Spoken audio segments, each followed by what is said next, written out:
Heaton, I want to ask you a question. Okay. I think I want to hire you. All right. What do you want to hire me for? So for my birthday, my wife, I'm a hard person to buy things for, apparently, because I am an inscrutable sphinx, just betraying no emotion or want or need. I just sit here in the desert of life, never changing. But she's like, I made mention that like, oh, I kind of hate all my clothes. I kind of really want to throw away most of my clothes. And my gut is like, I just want to have the same black shirt. I want 50 of the same black shirt, and I want like 3 or 4 black pants. How very Steve Jobs of you. Well, but literally just because I don't like having to choose a thing. Yeah. Right. But then Ashley's like, oh, what if I got you a stylist? And I was like, and I've had a few friends that have gotten stylists, and they all wind up looking the exact same. Like they all wind up having like the same kind of shirts and the same kind of like brown, like jacket, maybe a necklace or something. There's just like everybody looks the same when they get a stylist. And I don't know. I don't think it's the fault of the stylist. I think it's just the way that like, if you're a nerd of a certain age and then the stylist asks you questions, then you just kind of get to this level. But it got me thinking, you know who I really need is Heaton. I need Heaton to be my stylist. I need to throw away most of my clothes, and I need Heaton to just go shopping with me and buy a bunch of Heaton-ass clothes. Because the other thing that's in my head is like, I kind of want to be more, I don't want to be a schlubby dad. I kind of want to be like a 1950s dad. Nice. Like that's what I kind of, that's where I'm like, Come home, put on the smoking jacket, have the martini. I like it. Yeah, exactly. Now, I don't think I'll be able to smoke indoors like you were able to do back then, but I'm willing to pick up an unfiltered cigarette habit to complete this idea. But that's harder to sell. Patio that's harder to sell. jacket. Yeah, that's what my grandpa eventually had to move out to the patio. But I feel like that was the beginning of the decline of the Western man. Different story. I want to change who you are. Well, look, before we get into all that, the thing that is uncontroversial is I think I could get my wife to pay Heaton to come down here and refigure my wardrobe. Deal. Absolute deal. Done. Yes. You're going to end up with pocket squares. You know this. Yeah. Yeah. I'm happy to do this. Yeah. And excited to potentially do it. But I feel like the stuff that I'm going to find you would still probably not be appropriate for Austin. Like we can find some cool linen suits for you, but even those are going to be too much layers. Like I'm good at suits, right? Yeah. I liked when you were doing like Austin, summer Heaton. Summer Austin Heaton was also really well dressed. Yeah. He was straight out of Jurassic Park. Yeah. Yeah. So like linen button up short sleeve shirt with shorts, that kind of thing. Sure. We can, I'm trusting you. Yeah. You're the expert here. I don't know anything. Right. If given my druthers, we find myself with the wardrobe I have, which is like 90 shirts I've gotten for free over the last 15 years. And then like, you're getting rid of the shirt that has the 2 Bigfoots on the shoulders. No, that Ashley got like that one shirt for me. I actually really like that shirt. Well, I'd rely on Heaton. Heaton would look through my wardrobe and say, all this shit has to go. And then some of these things need to stay. I would put my life in his hands. You're going to be back in the black Substack shirt in 1 week. You think so? Yes. Why? Because that's your comfort zone. You're just going to go back. What if I don't like it? What if I want to evolve? What if I'm in my chrysalis and I'm trying to push my way out and become a beautiful besuited butterfly? What for? I don't know. That right what there. Adventure do I have left? Like I don't know. Like I want to stretch. I want to change. I want to evolve. And that means changing your clothes. Maybe. I don't know. What the fuck else do I have to do? This sounds like bored dad. It's either that or like I start becoming a prepper. I buy like 7 guns and I start digging into the backyard. Yeah, I think like, yeah, your videos are prepper getting super into World War II. Yeah. Or changing your wardrobe. I don't know. I kind of like it. And I'm not into that. Looking a little bit crisp is not a bad thing. Yeah. That makes me the schlubby one then, because I'm not changing. Now we've revealed the root of the pushback. It's all about me. That Jen will have to do a little bit of prep to show up on camera. I'll have to wear proper clothes. You usually look better than me on camera, though. Yeah, it depends on the day. I haven't worn a baseball cap in a minute. Those are the days where I'm just mailing it in. Yeah, but that's part of your like oeuvre. You're like, no nonsense. I'm sick of all the bullshit. That's not. That's why I wear a hat. That's not what that is. It is, I am lazy and didn't wash my hair, so I'm wearing a hat. But also, you're sick of the bullshit. Well, I mean, in general, but that has nothing to do with my wardrobe. That's the thing. Like, my inner soul and my wardrobe are just not connected. I'm wearing this because it's comfortable. Yeah. And I think that's what you're going to revert to. Like, I think Andrew, in his soul, cares about the outfits. I don't think you do. I think you wake up and go, comfy shirt, I'm working at home. And I think you're going to revert back to it. Heaton in his soul feels comfortable in a blazer and slacks. Yeah. Like I'm not like, it's not like like when you're a little kid and you go to church and you have to put on Sunday school clothes and then you get home and you want to take them off. Like that's, I think that's a feeling most people have. And I used to have that feeling, but like, I don't have that. Like for me, it's not like I'm wearing formal wear. Like when I go to the old rickety cabin that we've got in Wagner, I just put on older blazers that might have a hole in them. Yeah. And I put on older pants that don't fit very well. So like I can roll around in the leaves in them and it's fine. Like they're old clothes. They're like, I keep them in a closet. They might have mildew on them. I don't know. But the structure of them is still like pocket, square, or, I'm not going to wear that in Wagner, but like it's still like blazer formation. So this is what I feel innately comfortable with. Yeah. Like you're in your home right now wearing a full blown tie. Yes. If I walked in here and Justin Robert Young is wearing a full blown tie, I would ask who died. Like I should though. It would freak me out. And that's not totally outside of my realm of possibility because I don't dress like super schlubby. I don't think you ever dress schlubby. So it's like, I also disagree with the premise. I don't look at you and ever think schlub. No, I want to zhuzh up. I'm trying not to, I'm trying to go up. Okay. I'm trying to make it. I don't know. Go for it. Part of it is also Justin. I'm already getting ideas here. I'm thinking like knit tie and a cardigan would go very well for your 1950s dad look. I'm in it. You have a very youthful face. Combined with like you take care of yourself, so it's not going to make you look old. It's going to make you look like kind of like retro hip. I think it would work very well. The Austin of it all is still an issue. Because the sleeves, like the cardigan, it's just going to be too hot. Okay, but here's my secret, Cap. I don't leave my fucking house. There is also that. Yeah, go for it. Like when I leave my house, it's in workout clothes. And I work out. And then I come back to my house. That's how we all live. Yeah. It drives Heaton insane. No, but he doesn't run when he lived in Austin. He didn't like run around his block in a blazer. How do you know?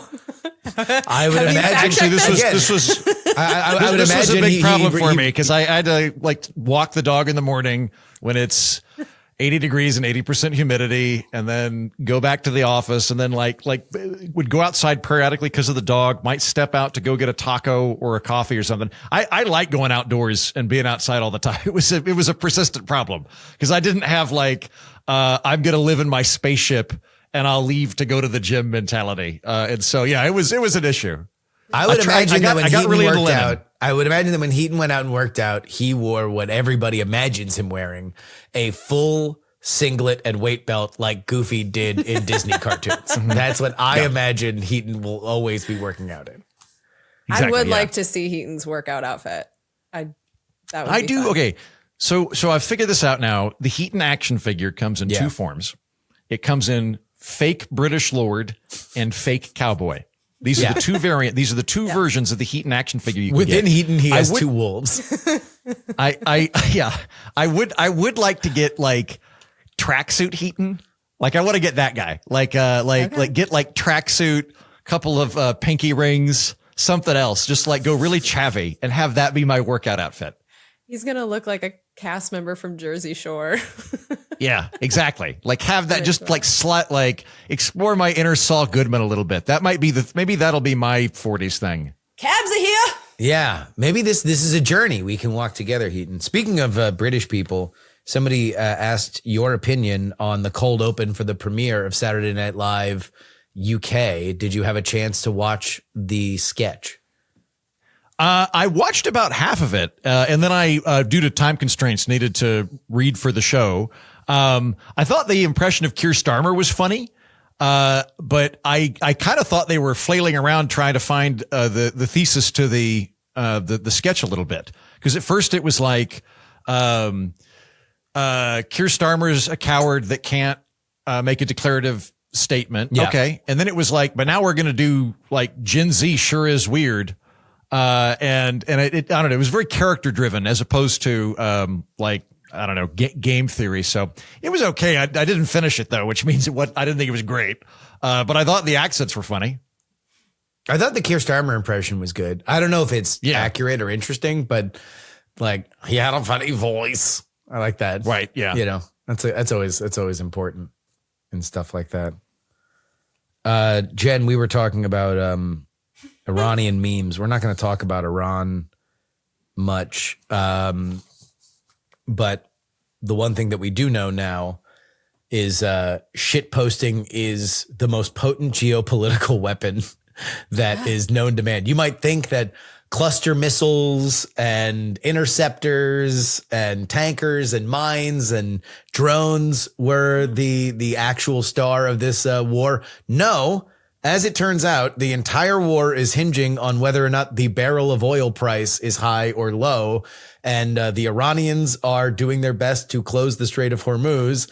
And Donald Trump is posting on Truth Social, and it seems to be keeping the price of oil down low enough that the Iranians are complaining about the fact that he is manipulating the oil market. But what came to you was this Lego video that has gone viral. There's a Lego video. And I'm sure it's someone from this audience, not Congressional Dish, that sent this to me. And they were like, can you believe that the Iranians created this Lego video? And I watched it and it was really funny. Like they really nailed Donald Trump in this thing. And I was like, there's no way this is done by the Iranian government. So I went down the rabbit hole. Sure enough, it absolutely is. And it was really well done. It's a rap. It is a rap. It is a music video with Legos, like in like Lego movie Legos, not stop motion. Yeah. And all AI generated music, AI generated spells out loser over and over again. AI generated visuals, all about how Iran is number one and Donald Trump is a real loser. Yeah. And it was really like, you kind of nailed it in our off the air conversation because it just hit so perfectly for my Americanness that I think it's an Iranian American that's doing it because it was just. I think it might be an American that just doesn't like Donald Trump. Maybe because like it really goes after it. Yeah, it was. It's just stunning to me that we are now at this level of.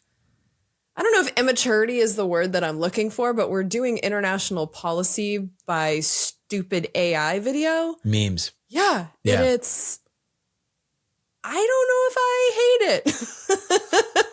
I don't know. So on that note, we are presently at war with Iran. Like I check in on this every few days. Yeah. Like I'll go on the New York Times or something. And like, it's been about a month. And we're still bombing them. So it's like it's a war for sure. Like, and I mean to clarify this, I'm not even telling you legally, like we've gone from like, we're going to bomb them at 11 PM and be done by 1 AM. And it's not really a war because it's a strategic, incursion. Action. Yeah. Excursion. Like, it's not that like we're blowing shit up for a month. It's a war, right? Yeah. And yesterday, Richard Engel, who was reporting from Tel Aviv, he was like, so the president just said that the war is over. But by the way, the building behind me in Tel Aviv just broke up or just blew up. So it's not over here on the ground. And so it's like the reporters that are in it are so dumbfounded by this talk of it.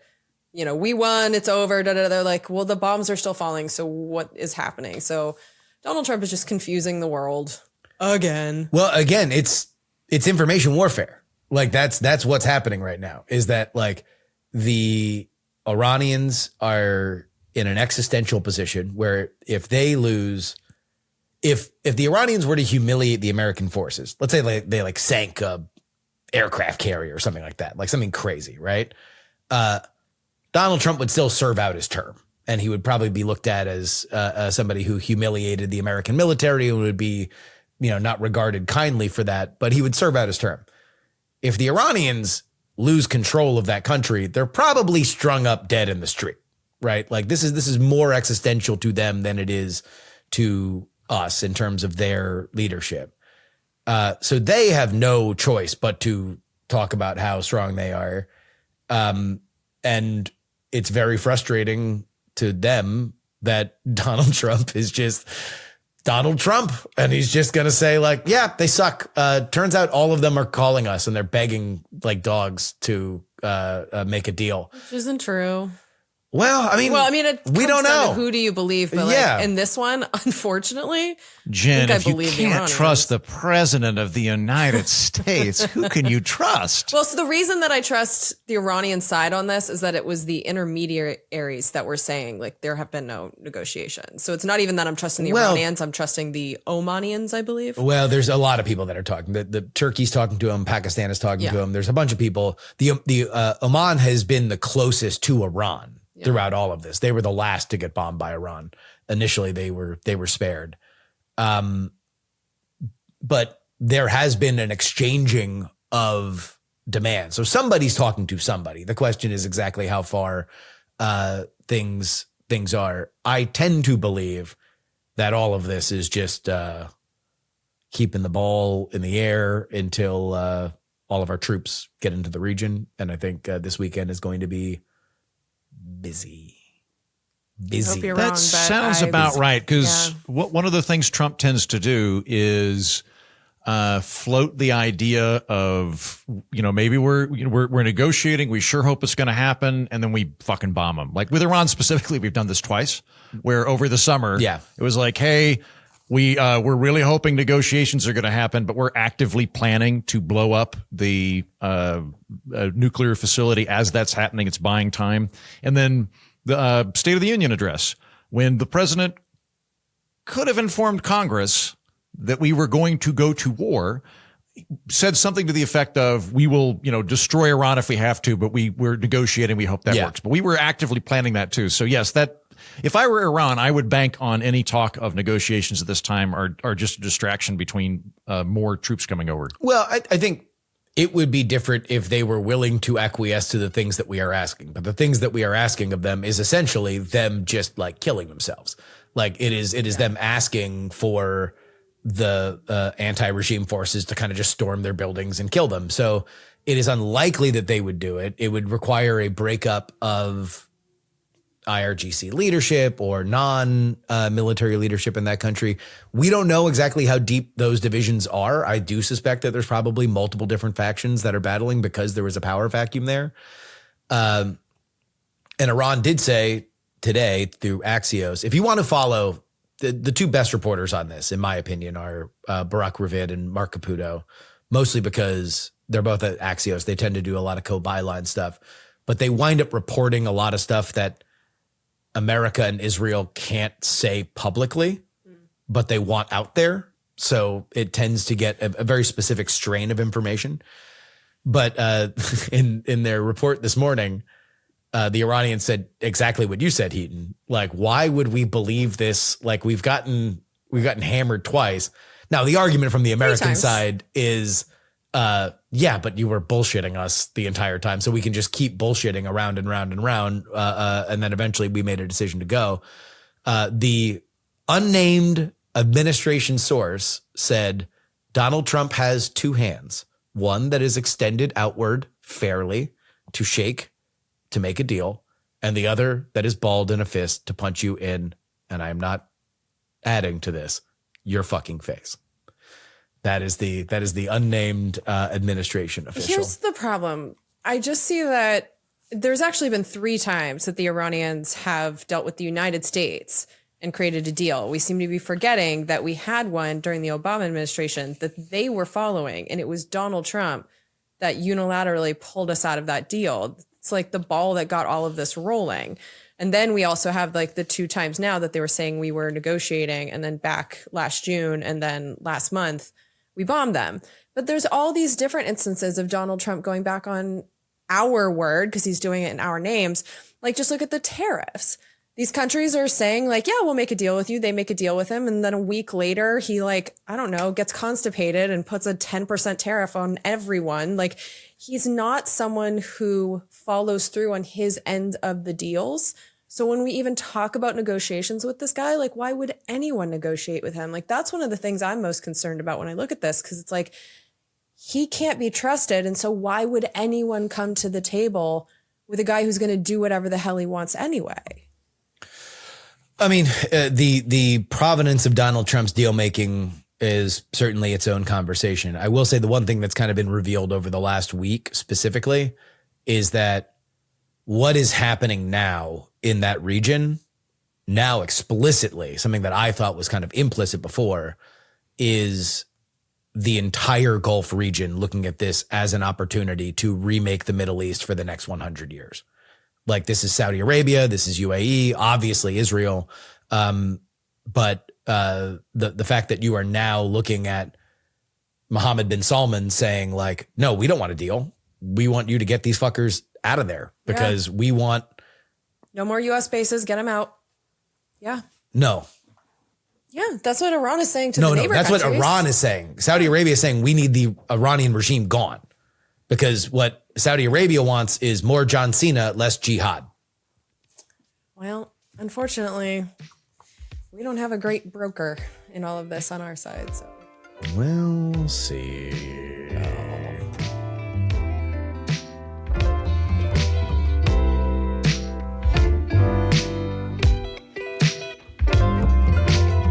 From Austin, Texas, I'm Justin Robert Young. Sitting next to me, I'm Jen Briney. And from Washington, D.C., I'm Andrew Heaton. And we're not wrong. On this edition of the program, we're going to be talking about the ongoing TSA delays and the Department of Homeland Security shutdown negotiations, the death of millennial feminism. What are you going to wear to millennial feminism's funeral? We will discuss that. You're just in a black t-shirt. All right. For now, until Heaton gets down here. It'll be a formal black t-shirt. It'll be his funeral t-shirt. It's a tuxedo t-shirt with a frowny face on it. Oh, I look good in a suit. Maybe I just want to look good more. I want to be. Justin, I fucking love that 1970s weatherman suit you've got. Like the one that you took to the Automaton concert, it looks amazing. Every once in a while, my phone will show me pictures of us at the concert, or any times that we've like worn suits next to each other. I'm like, this is a good look. It looks great on you. This is a good thing. And then, of course, your emails all about stuff that we talked about last week. Delta Airlines has temporarily suspended its VIP airport services for members of Congress due to the ongoing Department of Homeland Security shutdown, which has strained resources and contributed to severe TSA delays. These perks previously allowed lawmakers to bypass security lines and receive escorted service through airports. They will now be treated like regular passengers based on their SkyMiles status. The decision comes amid widespread travel disruptions, including reports of TSA wait times stretching up to several hours, particularly at major hubs like Houston, Atlanta, and Denver. To alleviate wait times, President Trump has dispatched ICE to various airports. This is, of course, the latest development in the ongoing DHS shutdown over ICE enforcement. A lot of this did start after the Alex Preddy shooting. Previously, there had been a bipartisan negotiated deal, and then that went to the wayside after the Preddy shooting. While there are now rumors of proposed bipartisan deals that would fund everything in DHS, leave ICE unfunded, and then have ICE funded in a party line reconciliation bill, that fell apart this morning as the Democrats said that was not enough. They needed more concessions before they funded the rest of DHS. Oh, Jen. Are you serious? Yes. Are you serious? Yes. How should this be settled? But we need to fire every single person in Congress. Every single one of them. This is fucking ridiculous. The Democrats had victory. They had. So last week when we talked about this, Yeah. I said a reasonable thing to do, which you guffawed at, was what the Democrats have been proposing in bill after bill, which is that you fund everything except for ICE. Indeed. And I said they don't actually want that. That's so annoying because John Thune, Senator Cruz, like John Kennedy, there were Republicans being like, okay, let's do this thing. The Democrats keep proposing it. It is reasonable. I also found it kind of funny because Donald Trump was saying he wanted the SAVE Act attached. Yes. And they're like, well, we'll do that during reconciliation, where it's like, shh. Don't tell Dad that that's not possible. He's too stupid to know on his own. And so they were trying to basically say, like, Trump, we'll do it on this other thing, like lying to the man. But like, he will never know. And so the Republicans were finding a way to do what the Democrats proposed, which was reasonable. What the fuck did the Democrats want? I mean, I know that we're not getting. They want more explicit things from there because like the splitting the baby on this was that. Okay, Democrats won't be on the record funding any of the ICE stuff that is poison to their base, right? Yeah. But they won't get anything because now it'll be funded on a party line vote or anything that they haven't already gotten. So, like, let me dial it back a little bit. If you're talking about Democratic, well, I know they victories. want the restrictions on ICE's behavior, which I also very much want. But right now, we have a lot of people that are not getting paid to do their jobs. Like the ICE fight is separate from the 21 other agencies in the Department of Homeland Security. Yes. So whoever is saying no to this is holding their paychecks hostage. This is why shutdowns are stupid and should never fucking happen. And it's part of the reason why the Democratic playbook that has existed since the 90s on shutdowns is to not carve these things up. Yeah. Is to hammer the people that shut them down and say, no, you're not getting anything. You are being petulant. You are not funding the government. You will get a promise of a promise of a promise of a whisper, but you will not profit from this. You will not gain from this. That is what the Democrats have done since Clinton and Obama, because it's usually the Republicans that pull this. It's true, but this is a different situation in that the stuff the Republicans have tried to get is like defunding Obamacare, things like that.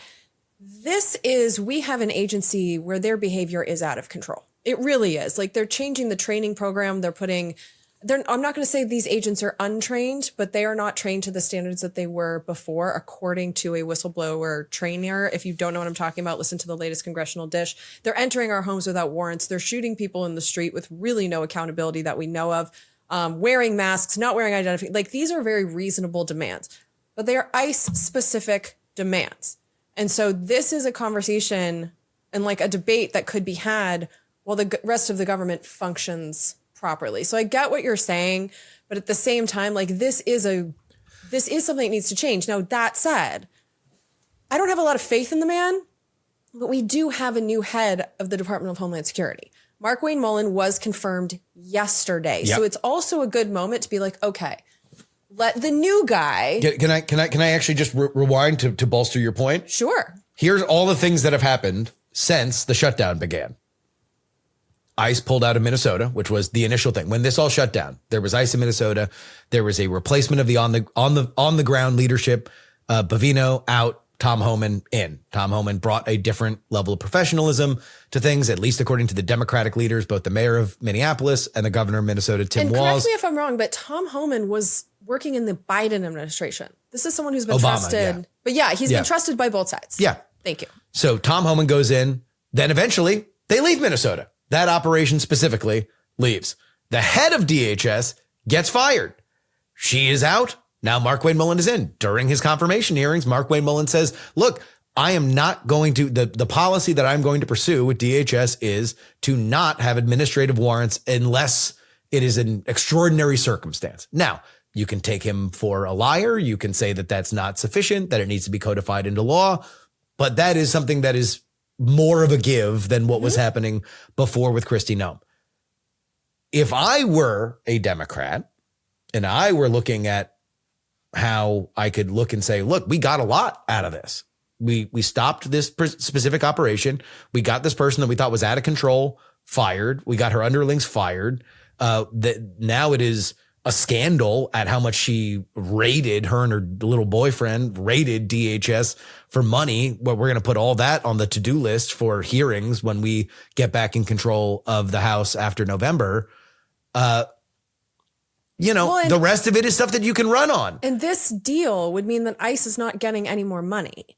So like ICE was given 7 times their annual budget in the big, beautiful bill. They have plenty of money. This is why the ICE agents are being paid. The CPB agents, they're all being paid. The people that aren't being paid have absolutely nothing to do with ICE's bad behavior. That's another factor here. ICE is being paid. And so they would be preventing more money going to them. The reconciliation fight is one for a future day, which, by the way, we're in an election year, and the stuff that the Republicans want to do is pretty damn unpopular. Like, people don't want to give more money to ICE. People don't want to give $200 billion to the Iran war. Like, the stuff that they're talking about doing might not be possible anyway. So open TSA, by the way, the reason this is coming to a head right now is that they have an Easter break coming up. Congress is supposed to leave for 2 weeks. Yeah. At the end of this week. That is why they want to take care of this now. With what I have seen in this Congress, if they don't solve this by the end of the week, I think these assholes are going to go home for the 2 weeks anyway. I don't actually trust them to stay at work and get this done. So like, this really is the time that this needs to be finished. And the Democrats, they had the win. They had Donald Trump being blamed for all of it. They had the Republicans, really Donald Trump, did the stupidest thing they could possibly do, because we were all mad about the shutdown. And when I was looking at the comments, people didn't know why the shutdown was happening. Yeah. They had completely disconnected it from ICE. And so Trump sends ICE to the airports and reminds everyone what this was all about to begin with. The Democrats are just like defeating themselves here. Everyone was blaming Trump. Everyone was blaming the Republicans. And now if they're turning down the deal that they have offered 9 times now, how are they the good guys? Like, well, they can't do it because they're terrified of their base. They know that when base? Am I not the base anymore? Like, I'm the liberal on this fucking show, apparently. And like, am I not, like, who do they think they're pleasing here by keeping the airports all messed up? That's what I don't understand. The people fight. Why are you not fighting? Why did you stop fighting? Fighting is what matters. Fight. And look, right now you have 2 leaders in both the Senate and the House, Jeffries and Schumer, who are hanging by a fucking thread. And Schumer got like absolutely destroyed when they gave up the shutdown a couple months ago. Jeffries is going to face the same problem. And there are people out there on the record talking about whether or not they should remain in leadership. And you have Democratic primaries that are happening right now. So let's say that they do give up on that and people are mad. And now you have Democratic primary candidates saying, I am pledging to not support Jeffries. I am pledging to not support Schumer going forward. Now their phony baloney careers are done. They can't risk it. They need to keep this going for as long as possible. I hate these people. I hate all of them. And that's the reason why last week I said, hold on, maybe say the line, give them more money and power, it'll fix everything. Yeah. I mean, it was the reason why I said last week that like, they don't really want to deal. They don't. They say they want to deal, but they don't want to deal because their base will be mad at them for stopping fighting. But meanwhile, Americans are not getting paid for the jobs that they need to be doing. Like, it's like they just don't care about the ding, ding, ding people that get affected by their stupid political moves. Yeah. This is why it's really hard for people to be like, yeah, the Republicans are off the charts awful, but the Democrats are better, because sometimes they're just so clearly not. So the Democrats right now are what they will tell you is that the Republicans are caving. So eventually we're going to get everything we want. We just need to wait. They're not. They never do. That's the thing. Like, if the Democrats had ever proven themselves effective at fighting, like, maybe I could be on board, but this is probably the best they're going to get. No ICE funding. And like we already said, changes have happened. You could declare victory here and then keep fighting over this ICE stuff, because ICE will still be unfunded. I mean, it'll still be a continuing resolution for the rest of the year unless they do a reconciliation bill, which is far from certain. So yeah, to me, they're just kind of gliding by things that could be narrative wins for them. Yeah. When Kristi Noem got fired, you could have done it right there. You could have said, we did it. We got her out. Like, we're going to continue to fight. We know that The rest of these things are things that the only way you can change it, dear Democratic voters, is at the ballot box. Everybody load on up. Get ready to support blue up and down the ballot, because that's the answer. That's how we're going to solve this. Well, and like policy win also, because like what I think really matters here is the judicial warrants and the killings and like all that. Like that is what really matters here. And so by saying like ICE is not funded, this is still something that we're working on. It's actually accurate with this deal. So right now, there is no appetite with the Republican Party, and whether we like it or not, for the record, it will eventually get funded. Like it will, but like if you're looking at, I really care about ICE's behavior, you have to be realistic about what you can do. And right now, separating ICE out, not giving them the more money, keeping that as a debate that still needs to be had for the rest of this year, with the new DHS head, with Tom Homan now being kind of elevated from where he was before. Todd Lyons is the head of ICE. He's still a problem. But like, I do think there's a chance here to actually get some of these changes that wasn't there on February 14th when the DHS shut down. But if you're just going to be obstinate and make TSA agents suffer, and it's not just them. We always, we talk about them because they're the most public facing, but like Secret Service agents, like there's 21 agencies that aren't being funded right now. It's incredibly unfair. They also have votes, by the way, and their families vote. I just think that like the Democrats just need to stop being so goddamn political. I mean, I don't know. You threw me for a loop for this one. I thought this one was done. No. I really thought this, because it was the Republicans that were the intransient ones. No. No. I hate it so bad. There's no good guys. Yeah. Oh, yeah. Yeah. Hey, we agree. Good. Heaton, what do you think? But maybe. All right. If we give them... Yeah, okay. I think you all have covered it. I'll add, I'm confused by this entire thing. There's a lot of moving parts that are moving very quickly for me. I think you've done a wonderful job of explaining it. I've had a hard time following this and figuring it out. The only thing that I'll add to the otherwise very worthwhile conversation that you two have had is I read through the demands that the Democrats had for ICE from Schumer et al., and as well as the response from the Department of Homeland Security.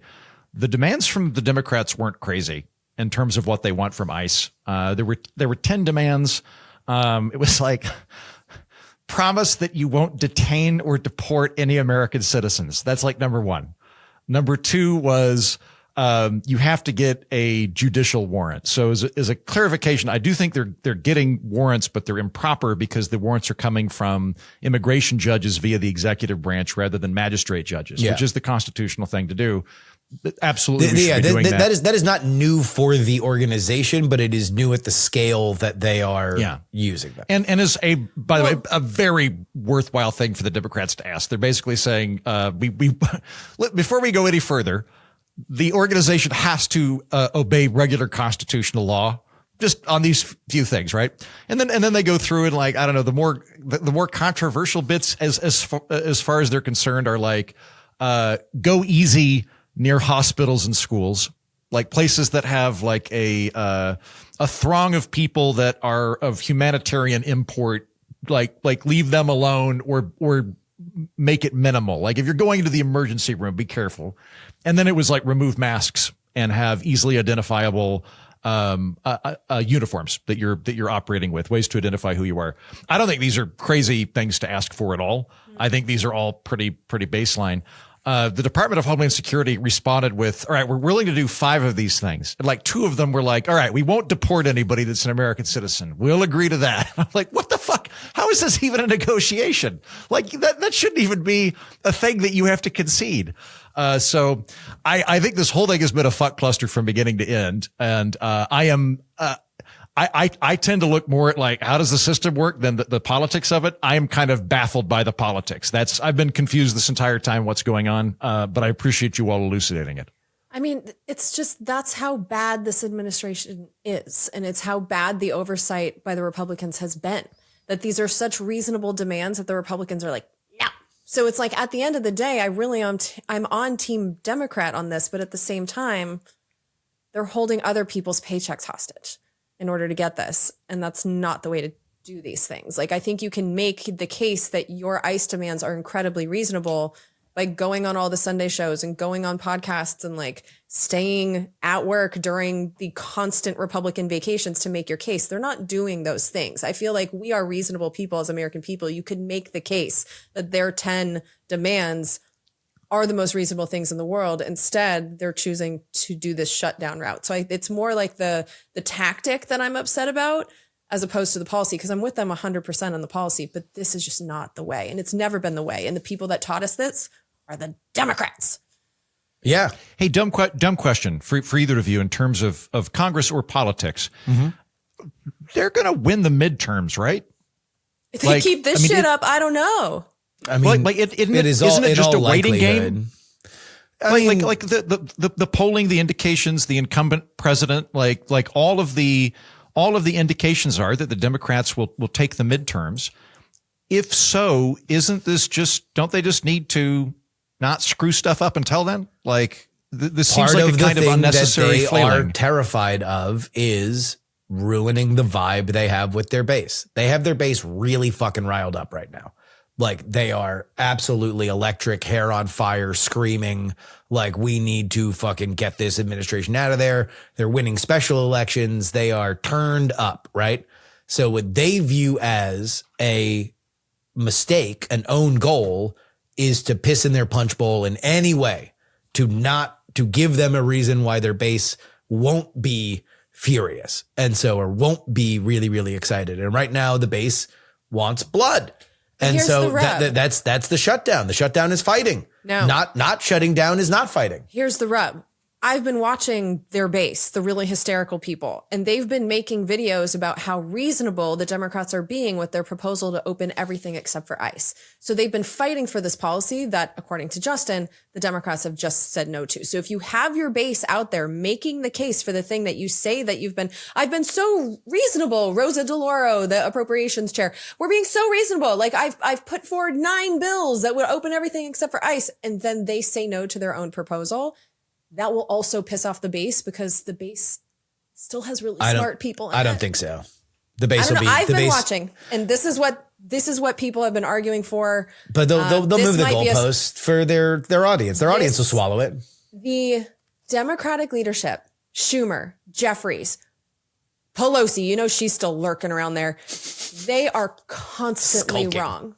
They are constantly wrong about what their voters want, which is why they lost in 2016. It's why they lost with Kamala. They are constantly wrong about what we are angry about. And I think this is another example of that. Well, we'll see. I mean, I think their calculus is the Republicans are caving. We can get everything we want. And our base will be very, very, very mad at us if we stop doing the thing. Right now, we're doing the thing. I think and everybody's blaming Trump. Oh, there's lines at TSA. And now Trump, we're going to blame Trump did it. Trump is doing it. And up until yesterday, that was exactly right. Things were going into their hands. The Republicans were going to be sensible for fucking once in this Congress. And now the Democrats have inserted themselves for blame. It's just, this is why people want Schumer and Jeffries gone. It's not, that they're not fighting hard enough. It's that they're stupid. And I think this is I think it's the rank and file move. Too. I think both of them, clean them all out. Both of them They're are awful. following their people because they're terrified that they're going to get voted out. So they're listening more to their rank and file than they would be otherwise. This is not, if there were a heavy hand from the top, this would have been fucking done by now. Okay. So you're telling me more Democrats are stupid? Like, I believe that. Yep. That checks out. I mean, I don't know if they're stupid. I think that they have a theory of the case. The theory of the case is that everybody's blaming Trump anyway, so why should we stop squeezing? Because we need an adult in the room. We need an adult in the room. And a lot of us are looking to the Democrats to be the adult in the room. So fucking be the adult in the room. I think that's what a lot of us are desperate for. Like, the Republicans are constantly playing games. We are willing to give the Democrats as much power as we can possibly give them if they will be the adults in the room. Like, I understand the idea, like I understand everything that you're saying, Justin, but it's gamesmanship. Yes. Be an adult. Open the fucking TSA. Can they be an adult who plays games? This is why we hate you. This this is why we hate you, Democrats. Like, this is it. Of course, a lot of this is moving really, really fast. So who knows? This could all be irrelevant by tomorrow morning, but. A really fun thing that's about to happen, I think, in the midterms is I do think that the Democrats are going to win. Mm-hmm. And I think that they are going to interpret it as America loves us. Yes. And wants us to do our agenda. And I want to do a video from Reason where it's just me talking to the Democratic Party where I'm like, hi, I'm America. We voted for you. I just want you to know I fucking hate you. I despise you. I just want you to know I fucking hate you. It's that these people are psycho and I voted for you because they're psycho. Please do not confuse the vote with us giving you any kind of mandate to do your dumb bullshit or thinking that we like you. I just want to be very clear on that. Like this is what's happening right now. Do not misinterpret the will of the country as something that it is not. I mean, if you look at independent voters, that's what they did with the Republicans and Trump against the Democrats not but less than 2 years ago. Well, then in 2020, we voted for Biden because Trump sucked and we were all stuck at home. So it's like we're reacting to how bad everyone is. I would love for someone to step up and be good. And I've yet to see that. I'm going to start holding my breath. And you'll be dead. Oh, no. Bye. At least I'll be looking good when Heaton helps me buy some suits. Patreon.com/We're Not Wrong, where you need to go if you want to get a bonus episode of this show. You know, come on. Normally, if you're a free listener, you listen to this show and then we're done. And just like a one night stand, we're out of the apartment. Like we're not even done with the refractory period and we are feet on the ground out of your house. But if you're a patron, we're cuddling.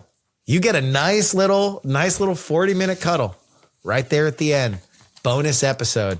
And we're going to talk about the brand new United as announced yesterday.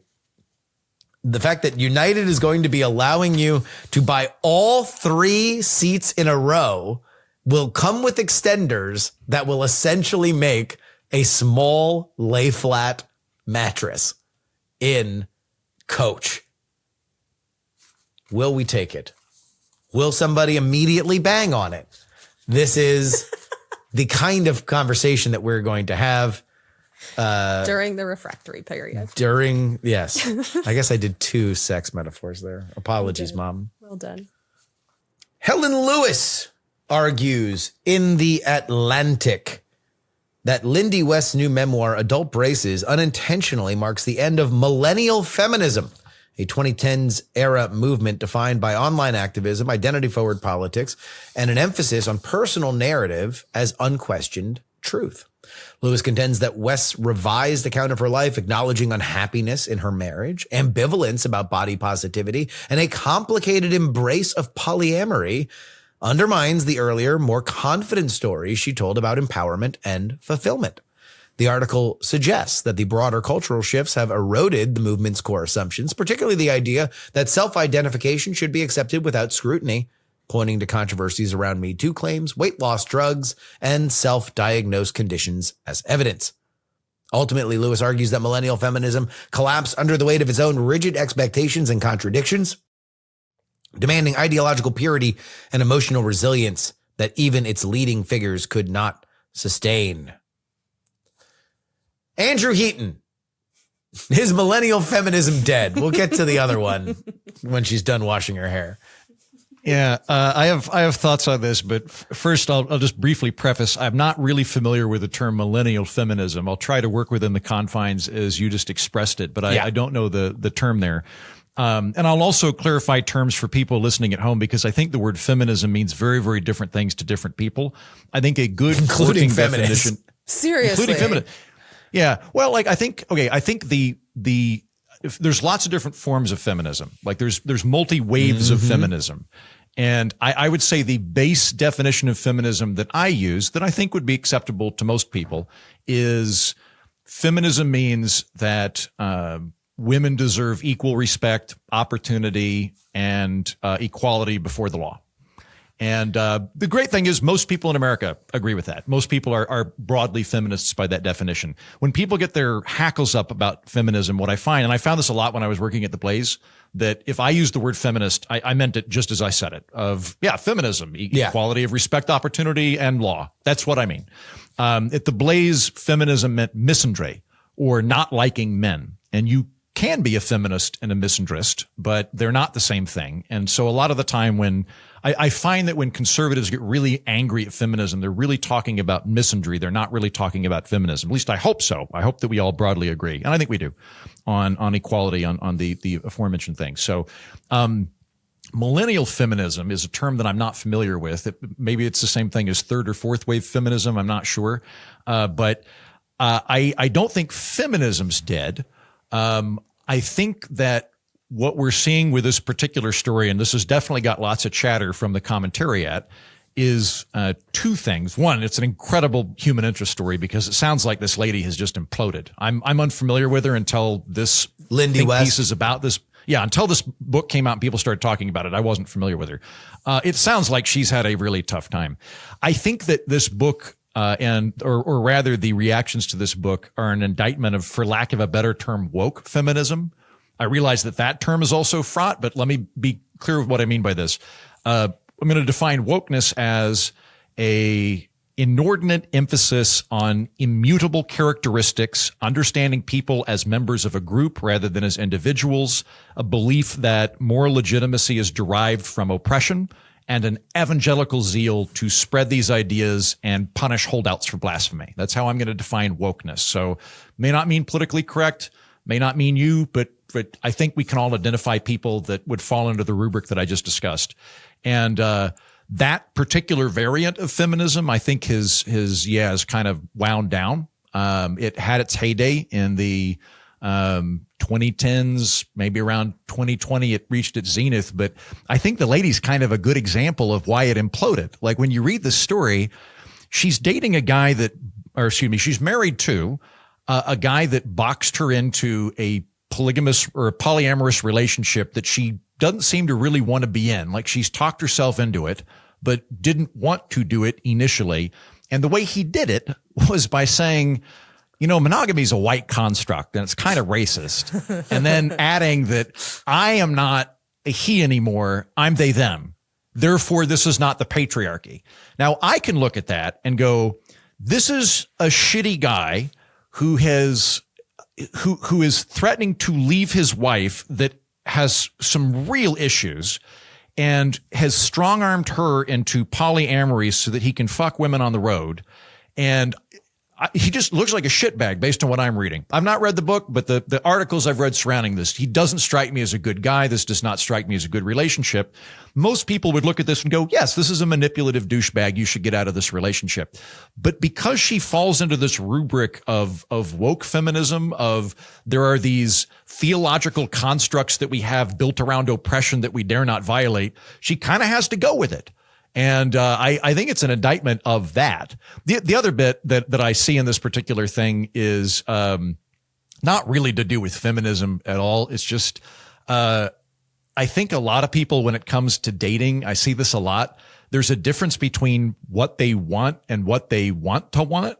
And this lady sounds like a walking embodiment of that, where me being a guy, I can only really talk about what gals want, since that's what I'm preeminently concerned with when I spot this behavior, but I'm sure it exists with men as well. But with women, like particularly in my 20s, you'd talk to gals that would say like, I just really want a nice guy who loves classical music and wants to cook. And then they go fuck a biker. And I'm like, all right, so what you want is a muscly dude that fucks you. What you want is a nice guy. I appreciate what you want to want. I want to be sexually attracted to women that do volunteer work. Like I want to get a raging erection when you go volunteer. That would be great. Unfortunately, I like that, by the way. It's a good quality, sure, but it doesn't make me hard. No. Like, and for me to go, no, I'm not turned on by tits. Like it's really not, no, boobs not the slightest bit. I am aroused by charity work. Like I'm deluding myself at that point, and Big, I'm not helping round the people charity work.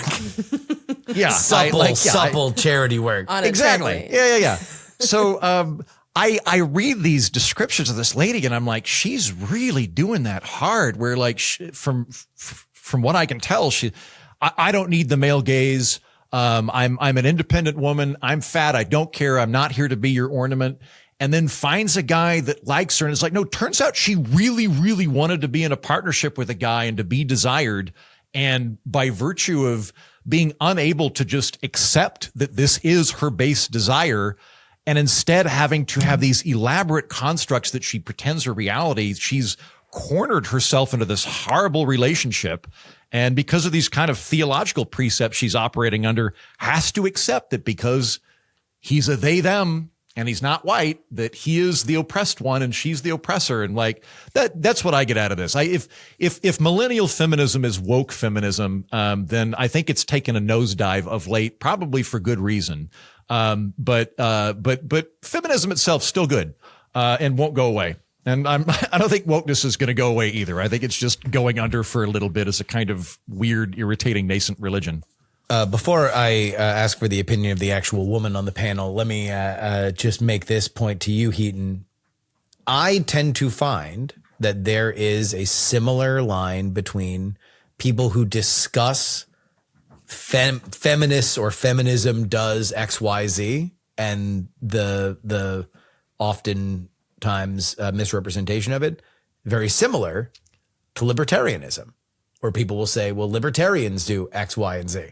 Both of which, if you do that and you just make broad assumptions about what either of those two camps do, I sentence you to go talk to 5 of them and ask them to agree on terms because you deserve it. Trust me. There is volumes of books and hours of discussion. And that's just the recorded stuff about the differences that people have amongst those two philosophies specifically. Woman, what think you?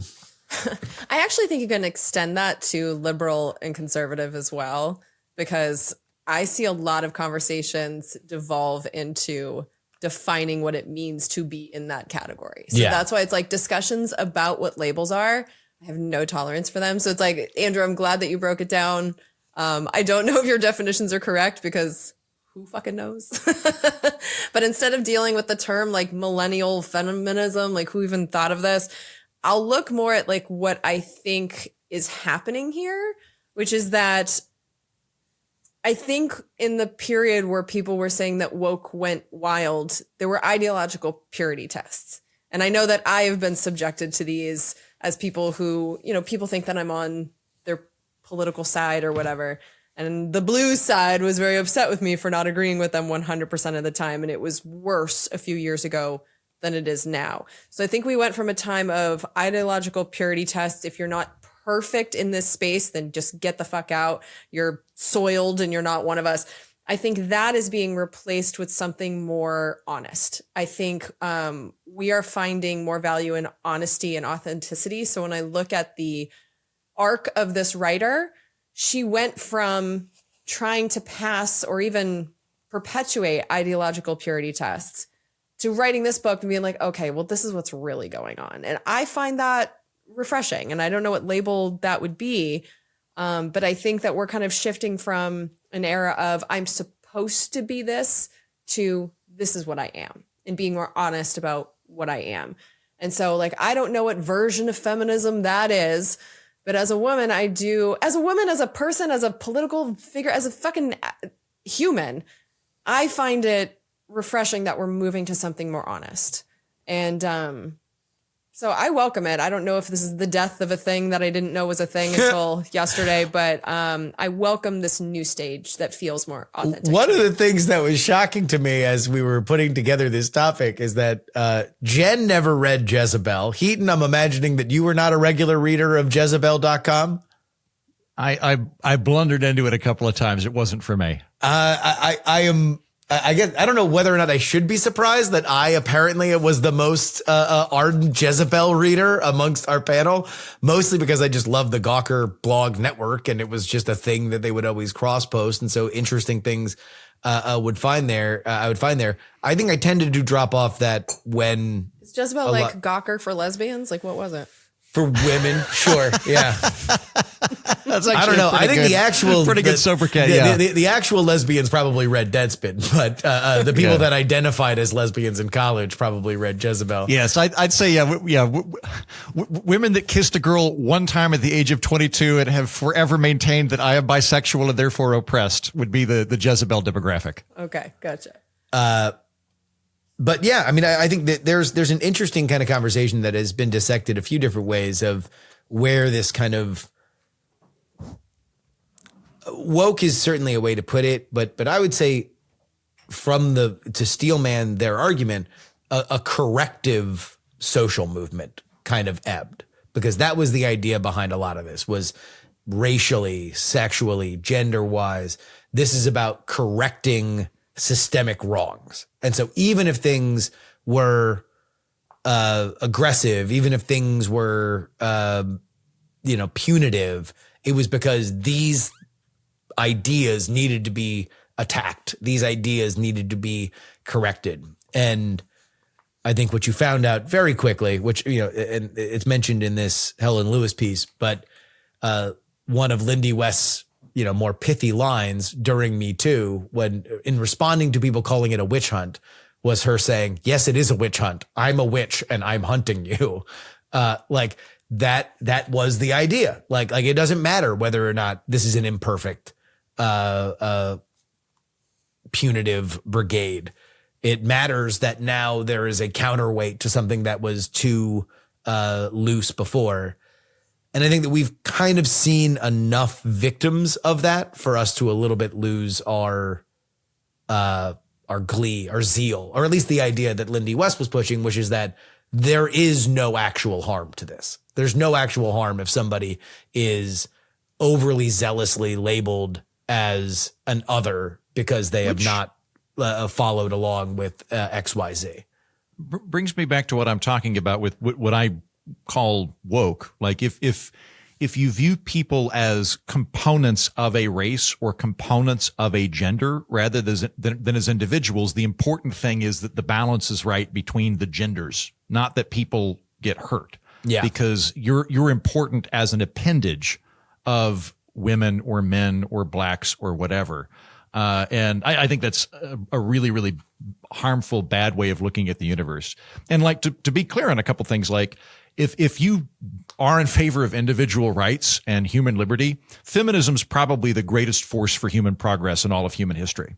Like I'm emphatically grateful to feminists for everything they've done for mankind or for human beings, but everybody, men and women both, right? Like, when you go back historically, the most oppressed demographic in every society in the world is women. Like there's in thousands and thousands of years where basic deprivations of human rights were promulgated against women. Feminism is great. It's a good thing, right? The problem that I have is the collectivist thinking that people are appendages. And I also just get really bugged where like my degree was in history and world religions. And as a guy with a degree in world religions, whatever we want to call this particular plutonic core of wokeness that really peaked around 2016 to 2020, like it's a religion. Like, and it's not a good one. It's a shitty religion, but it's the same people that would have become very angry Southern Baptists, or insert your fire breathing sect, like went that direction. And like, that's the bit that I find bad. It's that kind of like, over zealotry to immutable characteristics combined with the purity tests that Jen mentioned. There's also this weird thing that exists with that particular sect where you want to just chop off the top of the totem pole. And the problem with that is that the totem pole gets shorter, but there's always going to be a top to it. And so there's really never a resting period where they go, we did it. We solved shit. It's just, well, okay, now who's the top guy that we have to ruin in order to allow oppression to be stopped? Like, that's the bit that I find weird. All that being said, though, Justin, I didn't hear about Lindy West until I read a Cartoons Hate Her piece a week ago. Yeah. This is now my second iteration of familiarity with her. Did you read her? Are you familiar with her? It might be that she's not in any way emblematic of what I'm discussing. So, I mean, certainly her oeuvre of Jezebel writing is exactly as you would imagine. Like she was very proudly the tip of that spear. In fact, you could probably say you know this, the fake woke pundit like Tatiana Mosley or whatever. It's like an actual British. It was like a British. Oh yeah. I know who you're talking about.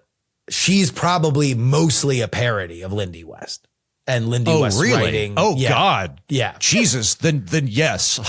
Everything I said times 10 about this woman. Yeah. That's what my sense of her writing is. And now this has kind of been very chastised because it's looked at as like, okay, she's starting to backtrack. She's starting to retrograde a little bit. So one of the things that we have not touched on is the fact that she is what would be referred to in a bygone era as a full-figured woman, and in a era more bygone than that would be called fat. And now she is on GLP-1 drugs.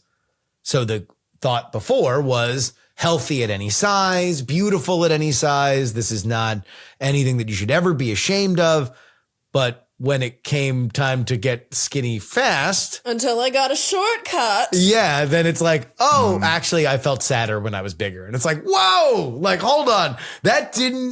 There was never an undertone of that when we were talking about healthy at any size. We were talking about beautiful at any size. There was anybody who made mention that was the case. They were the problem. You're a fat shamer. Yeah. It's like that's where she's really, I think, gotten pilloried is some of, the sort of like, I also still want to be a public intellectual. And that's why I'm writing this memoir.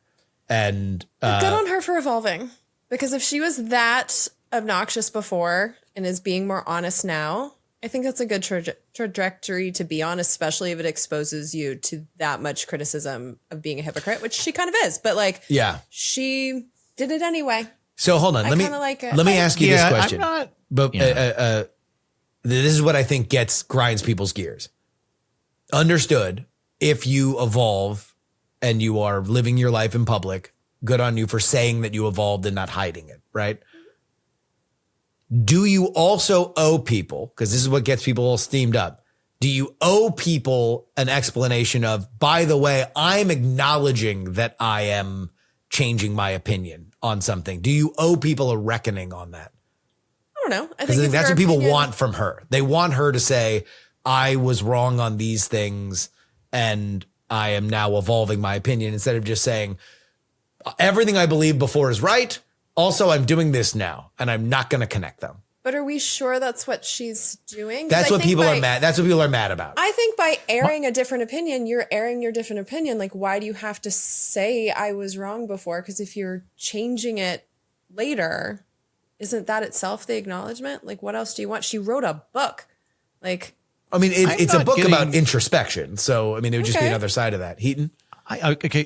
Noting that I haven't read this book, but I've read curated clippets of it, I don't get the impression that the book is, I was wrong during my Jezebel era and I have evolved. And here's like, it's just like, I'm giving you the backstory of what was also going on at the time, and I'm coming public with it, which is different. And I don't get the impression that there's a ton of light bulb moments of, oh, aha, I was wrong. Like, I get the impression that there's some deep delusion going on of she's in a very, very unhealthy marriage and can't just come out and say, like, I'm in this weird emotionally manipulative marriage. But I don't get the, like, people do that. And Jen, they deserve credit when they do, right?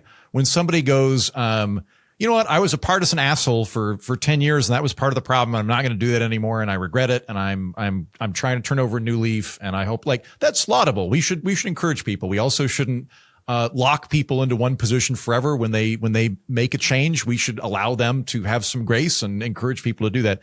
I think Kelly's doing that right now, actually. Is she? Yeah, I don't know. With the Iran war. It's interesting you say that, because she did exactly the thing that Justin's, like, she said, I was wrong about Iraq. I'm not going to do that again. So I don't know. Maybe good for her. Yeah. Go on, Andrew. Sorry. And for the Trump people that go, oh, hey, like, one of the 3 things he ran on was no more wars in the Middle East, and it turns out he's full of shit. and I regret voting for him. Like kudos. Like, I'm sorry that you got hoodwinked, but well done for standing by your principles rather than just having a personality fetish for Donald Trump. Like, that speaks highly of you, that you can change your position when you see the landscape's changed. I don't know. I don't get the impression that this book is I repent from my former ways book. No. I think that there's like, if I wrote a book about how incredibly happy I am in Washington, D.C., and in every passage, it was like, you know, I don't do dishes more than once every 6 weeks. I've wore the same underwear for 3 weeks in a row. I cry myself to sleep every night. You would read that book and go, oh no, he's not. Oh no, he's having a real problem. And I think that that's more of the book based on what I've read. Like, the little bits of it, I'm like, can I give you a counterfactual of somebody that did do something like this? Bridget Fetisi. Bridget Fetisi wrote throughout much of her early world about being promiscuous, and that was an extension of female power. And then she went on to get sober, get married, and make a baby, right? And so now she writes about that element of it. Now, the political side, if we want to totally tilt everything there, we can. But like, she went from being so left to so fucking right that it's woo. But she has talked about that thing. She has given voice to where that metamorphosis came from, regardless of where she came from and where she went. There wasn't just like, oh, I'm a consistent thinker. I told you this thing yesterday. I told you this thing today. She has described where she was at the time and why she was writing what she was writing. And now she's writing something different. I think that she has been more committed to talking about that transition than it seems like, at least, you know, with the idea that none of us have read this book, that Lindy West has been. I feel like if you go from one ideology to another, that's not as honest as I'm writing a book to tell you that what I was saying before was far more nuanced. There was a lot more to the story. I wasn't fully honest back then. Like, I feel like writing a book where you really expose your prior work as not entirely honest is kind of a brave thing to do. So I don't know. I kind of see it as a distinction without a difference. I do think writing the book itself is kind of an acknowledgement that she was full of shit in the past. Are you going to read the book? No, I don't give a shit. We're not wrong pod at gmail.com. That's where you can write in, and I will read your emails. And every once in a while, I will read them here on the show.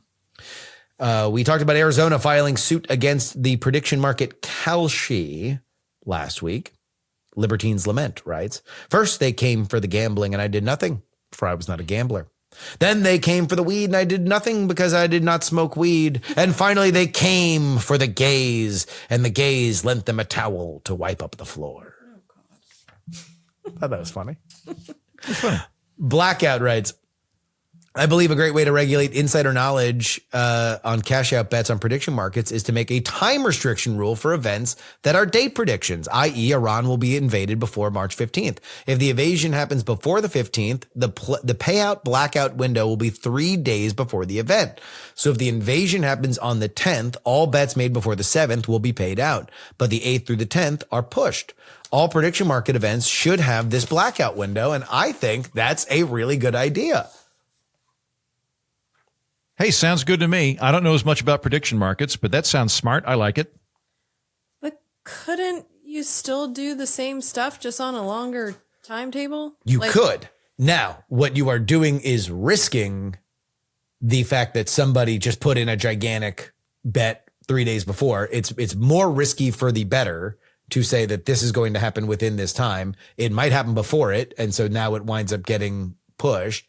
And if part of the reason why these prediction markets exist is so we can actually have more of a knowledge, and therefore insider trading is kind of almost like part of that, it is pointing people toward a piece of knowledge that they would not otherwise have, then you are giving more people more time to sit with that knowledge and react to it in the public square. So let's say the Iran thing happens, and instead of people 20 minutes before it happens, putting $250,000 in the market. They did it 3 days before. Now that might be a news story. Yeah. Now it's something that like, whoa, hold on. All this money's coming in on this. This is switched to somebody knows something. And now you have 3 days to interrogate it. Yeah, because correct me if I'm wrong. I think with the whole, when Trump announced his fake Iran negotiations in order to tank the oil market, I think that was like a 20-minute swing where the bets were in, they made a bunch of money, and then Iran said like, no, we're not negotiating. And then the oil price went back up. It was within like a half hour. Well, that's oil futures. That's not prediction markets, but it seemed different. I mean, it is they're not. Futures are futures. It's an analogy, really. but basically what I'm saying, we're talking about the timeline. So let's not get too detailed here. The point that I'm trying to make is actually agreeing with the emailer and Justin in that had those bets been made on the S&P 500 3 days prior, someone might have asked, why are you betting on this when oil is only going up? Like maybe because we all noticed it after the fact. But it became a news done. story. Yeah. Yeah. I don't think you're ever going to regulate commodities like that are swingy just by their nature. It does point to the idea that somebody knew that a Truth Social was coming. But yeah, I would say for the prediction markets, I think that's, a lot of the conversations that people have about kind of gambling or whatever. I do think that you could make sensible regulations for these things that just switch the incentives a little bit. All right. Somebody sent this to us.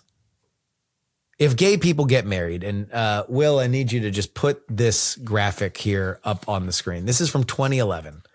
It was a Newsweek pie chart. They were retweeting a Tumblr graphic.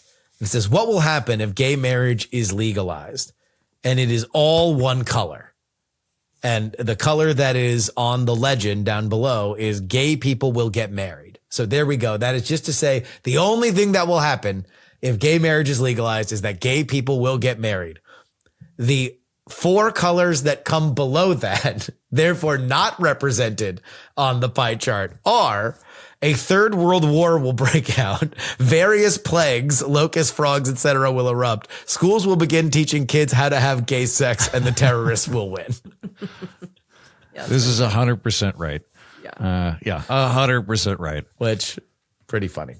And then, holy shit, Jen, did you have the log cabin Republicans riled up when you talked about real gays and fake gays last week on the show? I don't even know what that phrase meant that came out of my mouth. So calm the fuck down. I don't even remember this. What was the real gays and the fake gays thing? I'll read here. Real gay alert writes, as a gay man, the fact that 2/3 of the panelists didn't know that gay marriage was codified is the problem. There are too many lefties telling me that my life is in danger when they don't even know shit about my legal status. See progress when it's there. We are your equals, even if you tell us that the religious right doesn't think so. I frankly don't give a damn about their thoughts more than I do about lefties telling me that I am at risk. It's 2026. Everyone has a gay cousin, sibling, uncle. We are not threats to people. There were also a few people that were very agitated that there would be a distinction between real gays or fake gays. I decided to represent it in only one angry gay emailer. It was word vomit. I said real gays as in gays that are like married and practicing gayness. Like, I don't fucking know. I am with you. I want you to be able to get married. My whole take was that I don't see any threats to your marriage. Calm down. Wait, so am I fake gay? Yes. No. You are a perfect example of fake gay. You're gayer than most gays, dude. You have a fucking rainbow suit that you wear to karaoke bars. You're the fakest of gays. So yes, real gays, fake gays. There's your everything but cock. I don't even want to follow that. I don't even want to. I'm gonna no and. Can I? I'm gonna like respond a little bit to this message that we have here. So many all caps.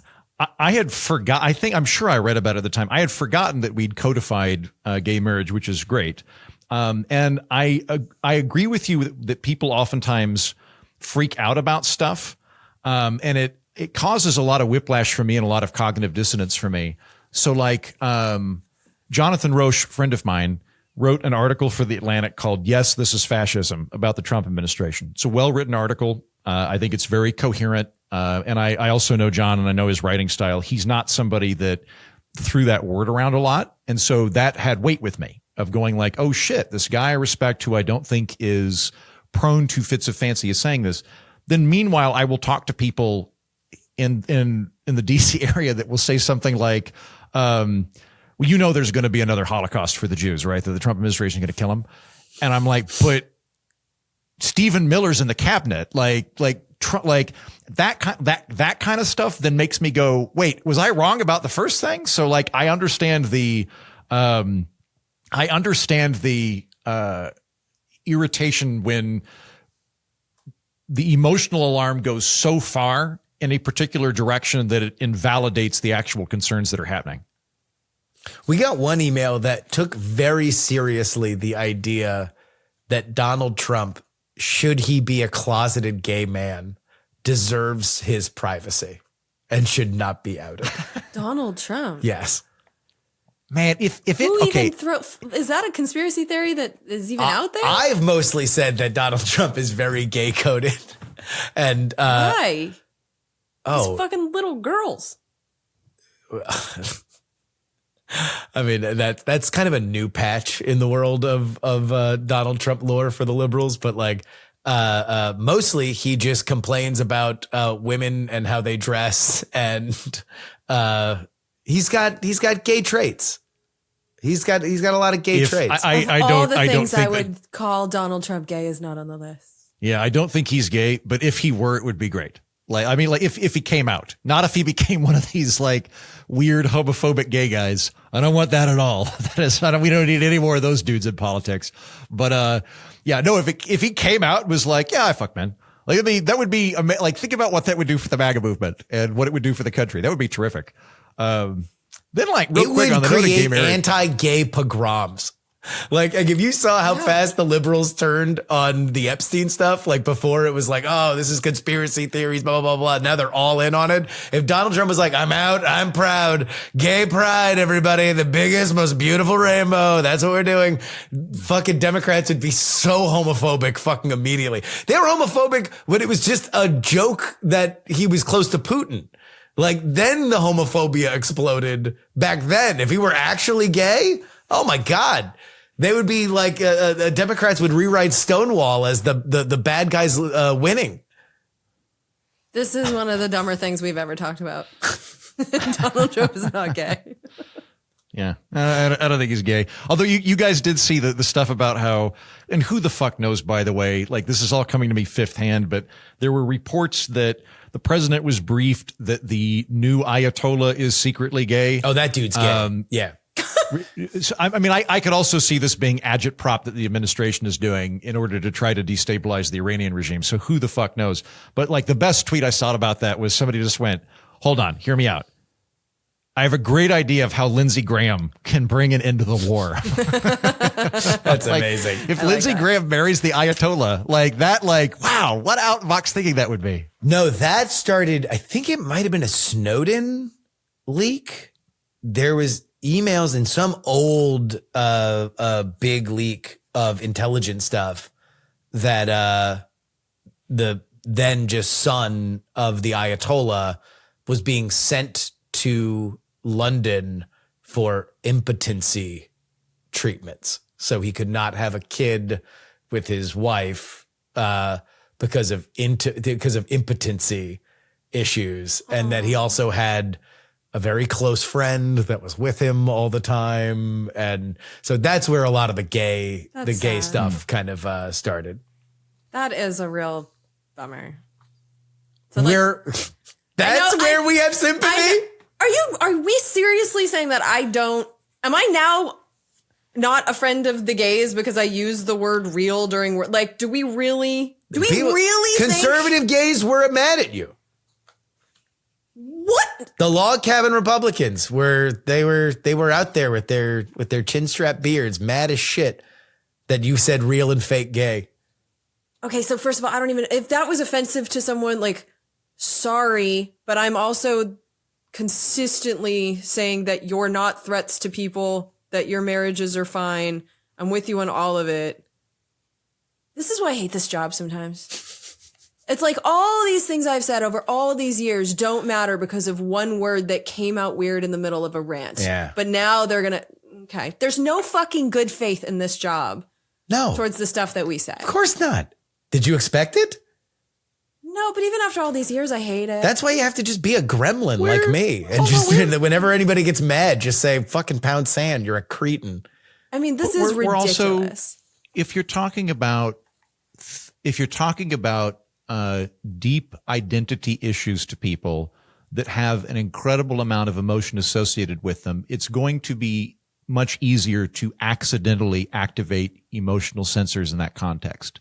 So if you know, they couldn't get married, they're gay, they've been to the marches and all of that, it may not be that they're acting in bad faith toward you, Jen. It's just that, like, you triggered a nerve. I don't even remember this conversation, by the way. I remember we talked about broadly this, but I don't remember the gay real distinction. But it may not be that they hate you or are acting in bad faith. It's just like, I don't know, like this happens to me periodically where I'll say something and somebody will flip out. And it's because, like, the word choice I have has activated a particular thing. Like, somebody messaged me that I say illegal alien. I don't like, and I'm very pro-immigrant. I think we should, like, double the amount of immigrants coming into the country.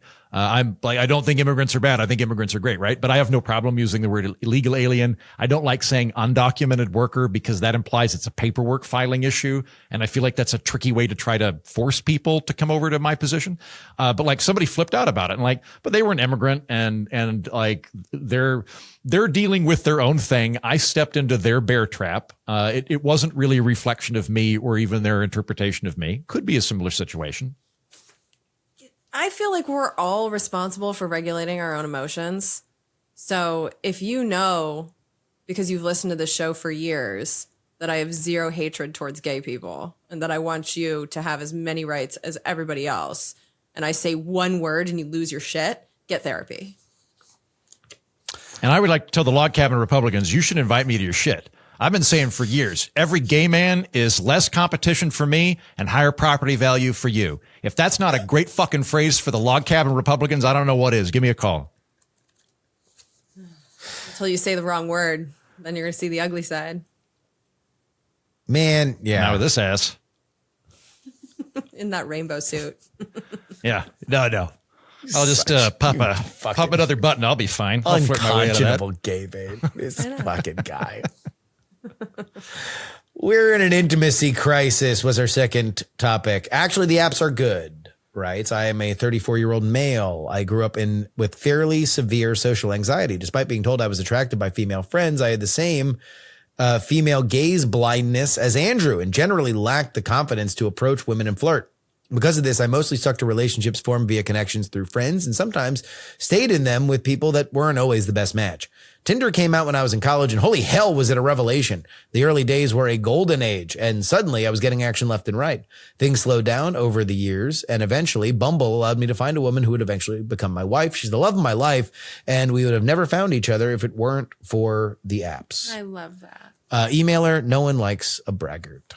I love you. And your wife, and I'm glad it worked out for you. Yeah, I'm glad that worked out for you. I don't think anybody's saying apps don't work for anybody. I do think we're going to look back on them net as a negative and say that overall they were a mistake. But that doesn't mean that there aren't good things that come out of them. Your relationship certainly being one of them.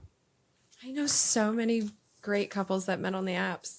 I just don't know how Do that you would think, be a net negative. Where do you think in terms of historical things that had a heyday and then went away that the apps will be compared either more or less favorably to, Heaton, if we were to use the baseline as dance marathons from the Depression? I think we're going to look at the apps healthier or less healthy than dance marathons. Less healthy. Well, like you're talking about like when Dick Cavett or whoever. No, they would have like contests back in the day when it was like nobody had money and it would just be like, oh, okay, well, you're going to win like I don't know, whatever, A 5 car. cents. If you Yeah. Like whatever, dance for- whatever was the most money in the world back in the Depression. But it's like you had to dance for longer than everybody else, which like did have people hurt themselves and they would get exhausted and faint and have to go to the hospital and shit. But also it was pretty cheap entertainment. I think we're going to look at them more like, we're going to look at them like, I don't know, when like candy bars came out or something, like where not innately bad, not horrible for everybody, but when consumed in too great amount, bad, right? So I don't know what to compare it to, but I think on that, like part of this is just there's the Pareto principle, right? The Pareto principle is in any human distribution pattern, 80% of the activities generated by 20% of the people. That seems to be exaggerated with dating apps. So if you're in the top 10%, which sounds like you probably are, if you're very attractive and you were doing very well in those apps that you describe in your 20s, great for you if you're in the top 10%. But if you're in the bottom 90%, me and the rest of the 6s and 7s aren't fucking each other anymore. We're unsuccessfully trying to fuck the 9s. We all stay alone. So I think on net, it ends up probably being bad. Lots of good cases have come out of it. I'm glad that they did. I'm just saying, like, I think that there's some collateral damage that's resulted that we as a society have not compensated for yet. Andrew, You're a 6.5 in the same way that you're a gay man. Like, stop it. Knock it off. You're I'm fucking being tall and somewhat- funny. Well, like you thank are. you. I I'm want to do being- his profile because I bet he put some weird shit in there Oh shit. that he doesn't think is Heaton, strange. I've just added a new stipulation. happy to do you that. I would love for being somebody to my take this really, out. I Yes. would love to edit it for you. Jen, why don't I do this? Jen, I will get you like 20, 30 photos and you can pick the 6 that you want and we'll go over and yes, this sounds great. I think this is a very, very good idea. Actually, by the way, I don't think I'm a 6 or a 7, by the way. I think I'm like a 7.5, maybe an 8. But I'm definitely not in that top 10% when it comes to the dating apps. That's what I mean. But yes, Jen, all in favor of this. Also, listener reached out to me, to try to get me on Raya. Thank you. I'm going to hit you up on that. Yeah, Jen, then we can team up on Raya together. Oh, do you not know what Raya is? That's the thing. There's so many new Raya's apps all the time. no. Raya's the celebrity one. So you can keep the hoi polloi out. And I am a pseudo quasi micro celebrity. I'm not going to be, this is not done until he fucks Kirsten Cinema. Aside from that, good though, right? It feels like a crisis to me. The only people I interact with are coworkers, and I probably get more fulfillment from talking to houseplants if I had any. I can count the people close enough to consider friends on one hand, but I haven't seen any of them in over a decade. Anyone else I consider an acquaintance, even in my family. Someone mentioned something about interactions per week. My interactions with my dozen or so acquaintances would be more accurately measured per quarter, hence being acquaintances. I live alone.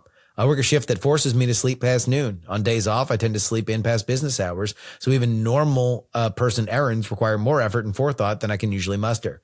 I don't consider myself an apostate, but I lapsed years ago when I decided my crippling social anxiety was too painful to keep going to church. I hate my job, but marginally less than I hate the prospect of a job search. Looking at job postings is a source of deep depression, only alleviated by not being compulsory. If happiness were a scale from 0 to 10, my capacity seems to hover around a 2 to 5. I'm at 43. I'm only about halfway done, and endless torture seems to be all I look forward to. The only small relief, distracting myself with YouTube until my sleeping pill shuts my brain off for long enough for me to fall asleep. I'll take a whack at this as the saddest person of the trio. Hey, I'm your age, and I relate to some of this, and I can tell that there's real hurt that you're going through. There's some real pain that you're experiencing, and I'm very sorry about that. The only 2 things that I would push to you are, one, if you haven't spoken to a doctor, it sounds like it would probably be worth it. If you were consistently living at 2 to 5 on your happiness index, that could be structural, but it might also be pharmacological. And if it is pharmacological, you should definitely get help. If you've got, you mentioned that you've got severe social anxiety, I would imagine that you've looked into that if you're not already on something, but like definitely make sure that if there is a pharmacological problem that you could address, that would be worth looking into. The other thing that I would suggest beyond that is it does sound like you've got structural issues that are going on there. And I think when you get into moments of depression, and this is something that I periodically deal with, you kind of have to eyeball it and go, is this something where I have a chemical problem, or is this something where I have a structural problem? If it's a chemical problem, I need to talk to a doctor. If it's a structural problem, I need to rearrange what's going on in my life. And you've got some structural issues here that you note, where your job makes you have kind of a weird social structure. You also live alone. On my end, I've been living alone for several years. I don't like it. I don't want to do it anymore. When I moved to Texas from New York at the time, at like 32, I thought, I really want to live alone for at least a year before I get married. I want to experience that. It's now been 10 years. I don't like it. It's very sad. I don't like it at all. So like when I move wherever I go next, I'm going to get roommates again because I like living with people and I want to do that, right? It would be worth looking into that. It would also be worth looking into, I think, just finding ways that you could have regular social contact with somebody, because it sounds like you're very, very isolated. It would be great if you can get more intimate long-term connections. But in the meantime, I would try to find something that that you can just go there and there will be people that you can interact with, because just that little bit of recognizing people in the cafe, going to the kickball team, whatever that is going to have a big effect on raising that floor for you to something that's higher. And then maybe from there you can work on these other issues. But my heart goes out to you. It sounds like you're really hurting. I hope you get happy very soon. All right. Well said, Andrew. Everything that Heaton said is the real advice. I'm just going to float something for you, friend. All right. I don't know what your financial situation is, but everything that you've described is perfect for you to totally uproot your life and have an assumed identity as a man of mystery in a small town. Follow me on this. Here's what you're going to do. You're going to leave where you are. You're not going to tell anyone shit. Not your family, not your friends. You're going to go under an assumed name and you're going to lease a very expensive car and you're going to go to a neighborhood, maybe in the Rust Belt, where that is totally fucking out of business. Like nobody else has some kind of crazy car. You're then just going to roll up in that car and you're now just going to be a regular at like the diner and the bar or whatever it is, whatever like the social scene is there. And you don't have to talk to fucking anyone. In fact, you not talking to anyone is going to only make you the most interesting man in town. And people will come up to you and they're going to wonder why you are here in this small town. And then one day when the lease is up, you just get rid of it. In fact, you can just rent this car. You don't even have to lease it. You can just rent it. And then all of a sudden, car's gone. Now you have a very modest vehicle. And they're like, oh, whatever happened? Yeah, it's a long story. Never tell them anything about where you came from or what you did. You are going to be a fucking god in that town. The world will open up for you. Friends, lovers, money, adventure. All of it is yours in a small Rust Belt town if you only totally uproot your existence and become a man of mystery. Okay. I do both of these things. Do what I said and do what Justin said. I mean, this get is healthy major first, structural sure, change. Yeah. Major structural change. And it sounds like it could be amazing. And I'm actually, okay, if you're going to listen to one of the two boys, Andrew, all day. But that said, I do like something about what Justin said, which is that as someone who's moved a lot, when you're not happy in a place and in a situation, go. Sometimes just like changing your apartment or changing the city you're in, like it forces you to change the habits that you seem pretty unhappy in right now. I know change can be very scary, but can also be very therapeutic. So it's an idea. Like it sounds like, I think Andrew used a different word, but there's depression that's in you, which I do have, but sometimes it's situational. Yeah. And so if you can change your situation, even like sometimes do it drastically, rip the Band-Aid off, fucking go. You'd be amazed at how much can change. And I also want to second the idea that isolation breeds more isolation. So even if you're just leaving your house to go to the same restaurant every day and to say hi to the person that works there, that starts making you more comfortable with being out in the world and with talking to people. So it's, start slow, make it a 5-minute conversation per day, but like it will get easier, but you've got to get out of the house to start. All right. Everything I said before, obviously, fucking amazing idea, great idea, great brilliant advice. idea. Yeah, Everybody love it. should listen and repeat my idea. But What kind of car were you picturing? It depends on him, right? But you can go like, foreign car, like you get like a Lamborghini I was picturing like a bright like, purple Porsche, like something that's not just expensive, but like glaringly different. Because imagine you're just a dude. You're just like a regular dude. You're not like a bodybuilder. You're not like ex-military. You're just a bro, right? Like you just look like you came off the dude factory line and you come out of a hot fucking car and just walk into a diner where everybody makes on average like $35,000 a year. And then you don't say shit. You just get meatloaf and leave. Oh my fucking God. You're a legend. All right. In all seriousness, when you're talking about depression, this is something that I would consider this the same with addiction or depression. What often happens is that I like to consider it as a stairwell, a descending stairwell, like a descending spiral staircase. And periodically, because you have a feedback loop that leads you to make decisions that reinforce your sadness, think of yourself as every time that happens, you take one step down the stairwell. Now, periodically, what happens is that we find ourselves becoming really, really sad. And we think, why the fuck am I walking down this stairwell where I'm only further away from the light? I am only further down. And it is because of my own making. I have my own set of habits that's doing that. I need to change that. I need to make this thing different. I need to start walking up. And then you do. You start taking one or two steps up. And then you look at how far you've walked down. And you wonder, you feel bad about yourself. How did I let it get this bad? Is this something that I can fix? Is this something that I can change? And it discourages you. It discourages you so much that before you realize it, you're walking down the stairwell again. All I would say to you is this. Nothing matters but the beginning and sustaining of positive habits. Yeah. That's it.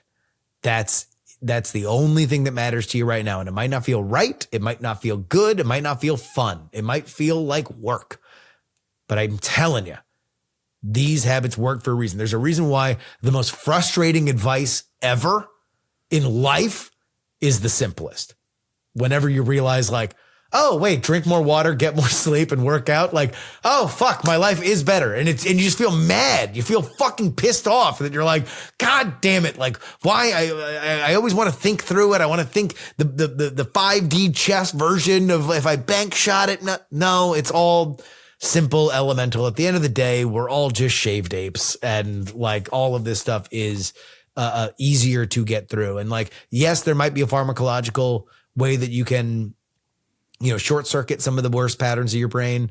But at the end of the day, just small positive habits like that makes everything better other than uprooting your life, renting a very expensive car and becoming a man of mystery in a small Rust Belt town. And I think being social is a habit as well. I remember coming out of COVID. I felt this. I know a lot of people did, where we kind of had to relearn to be social. And the way that I was doing it was exactly what I told you. Just kind of go out once a day and it gets easier and easier and easier. But like you have to have the habit of like talking. I will say to everybody that's listening right now that's an introvert, we're the worst people to fucking tell them like, hey, just be social. Just walk out. Oh, because I don't know. We're all like fucking Jerry Lewis level extroverts. You guys like, drain the shit out of me. Wednesday nights, I don't really go out and do anything. Known bug for me. I'm a bit of an introvert. But you have no problem walking out and talking to people. But like I said, like it's something that there's a cost to it, but it's not something that you like can't do. No, I understand that. But yes, I also know that it's a skill that's practiced. Well, at least we didn't both sides it, right? It's my long-term intimate friends no longer are accessible to me because of political differences. Seeing their Facebook posts leads me to withdrawing and not likely to visit them in my home state. So sad. I hate this shit. I'm going to advise you to get off Facebook if that's like, it doesn't sound like Facebook's done you any favors. And regarding your intimate friends, I don't know them. My guess is that they are probably decent people that have made stupid decisions. In my life, there are people that I would quit being friends with or I would quit hanging out with about their politics, but it would entirely have to do with the intentionality behind it. So like, I don't like Donald Trump, for example. I think that if you What? voted for Trump, it was a big misstep, right? That being said, though, like I know lots of people, I love lots of people that voted for Trump. I don't think that they were right about it, but when I talk to them, the attitude they have generally is, I thought that the Democrats were going to wreck the economy. I want to protect my community from bad actors that might come in from other countries, and I'm worried about jobs going overseas. I want to protect my community. Like the impulses are all good. I think that the data and solutions to the impulses are bad, but the impulse is good. Now, if somebody went, I'm racist. I hate brown people. I want Mexicans to suffer. I hate them. Like, no, I don't think I'd be friends with that person. Most of the people I know, the vast majority that vote differently than me, and you can flip it, like with my progressive friends, when I get into fights about political economy, it's usually because we both really care about poor people. And I think that they're going to immiserate poor people, but they don't want to. Like they want to help people. And like, that's fine. I would focus on intentionality, and where possible, I would just avoid those political conversations because it doesn't sound like it's making you any happier. It sounds like it's damaging some very important relationships in your life. Well, and like if you're judging people based on their Facebook posts, like Facebook might just be where they have their political side of themselves. You're missing everything else about that person that you liked. You're missing the things you used to talk about when you actually hung out in person. You're only seeing like a piece of them. A lot of times someone's online personality is just not who they are in real life. It's just what they're reposting. So it's, I don't know, it's a weird way to judge someone. And I just think it's sad how many of us are doing it. Yeah. Politics is mainstream. I am telling you, not hypothetical. I am telling you for a fact. If you mainline political conversation as entertainment, as a thing that you are making your cultural identity all times of the year, not just in the middle of a campaign or something like that, like all times of the year, you are being used.